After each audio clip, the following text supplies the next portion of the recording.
Ce jeudi 6 juillet 2023, dans les colonnes de Ciné Télé Revue, Iris Mittenard a poussé un cri d'alarme face au danger des réseaux sociaux, où certains comportements d'internautes peuvent détruire une personne. Elle est de retour sur TF1, en prime time avec Ninja Warrior, dès ce vendredi 7 juillet 2023. À cette occasion, Iris Mittenard a accepté de répondre aux questions de nos confrères du magazine Ciné Télé Revue, et elle a tenu à partager un message de prévention à l'attention des internautes et utilisateurs actifs des réseaux sociaux.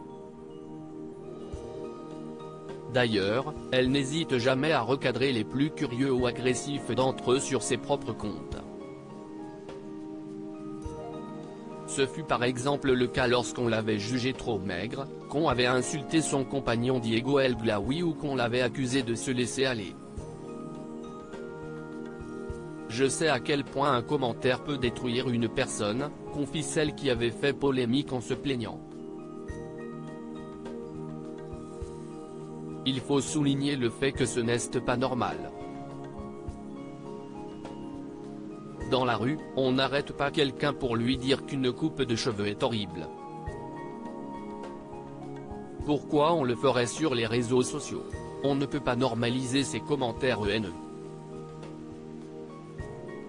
Mais elle l'assure, elle pense avant tout aux victimes les plus vulnérables. Moi je peux gérer ça, mais une ado de 13 ans à qui on dit la même chose, elle aura beaucoup plus de mal. Un cri du cœur poussé par celle qui rêve de proximité avec le public et les participants.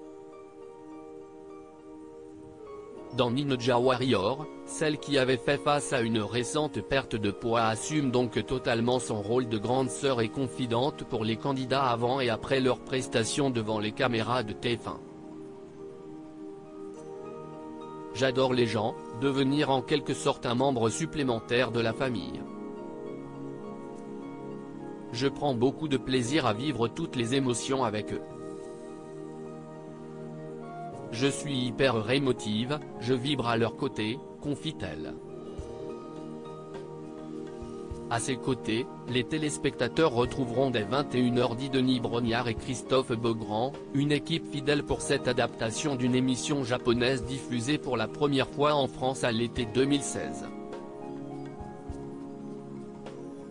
À son lancement, elle avait attiré plus de 5 millions de curieux avant que le score ne descende à 2,1 millions de téléspectateurs début 2023, son plus faible chiffre pour une finale depuis 7 ans.